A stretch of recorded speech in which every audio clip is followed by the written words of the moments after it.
Hello అండి. తెల్ల గోధుమ పిండితో చపాతీ తయారీ విధానం. ముందుగా ఈ గిన్నెలో పిండి వేసి సాల్ట్ 1 స్పూన్, బేకింగ్ పౌడర్ అర స్పూన్ వేసి బాగా కలపాలి. కలిపిన తర్వాత ఆయిల్ వేయాలి. ఆయిల్ వేసి బాగా కలపాలి.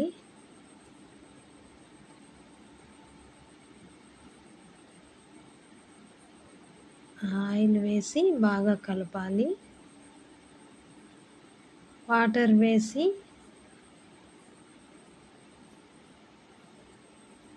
కొంచెం వాటర్ వేసి ముద్దలాగా కలపాలి. కలిపేసి మూత పెట్టేసి ఆయిల్ వేసిన తర్వాత కొంచెము మూత పెట్టేసి ఒక 5 మినిట్స్ పక్కన ఉంచాలి. 5 మినిట్స్ తర్వాత ఇలా చపాతీలు చేసేసి అన్ని చపాతీలు చేసిన తర్వాత పెనం పెట్టి ఆయిల్ వేసి కొంచెము చపాతీ వేసి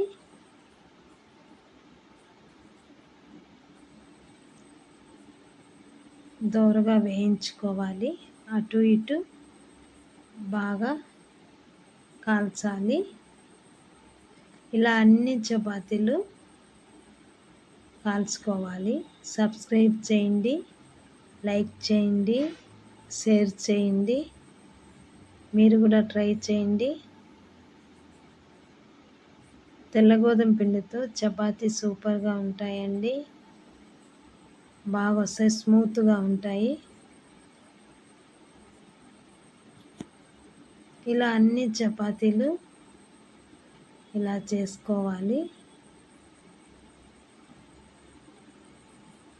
అంతేనండి, చపాతీ రెడీ అయిపోయింది. సబ్స్క్రైబ్ చేయండి. Thank you for watching. Thank you అండి.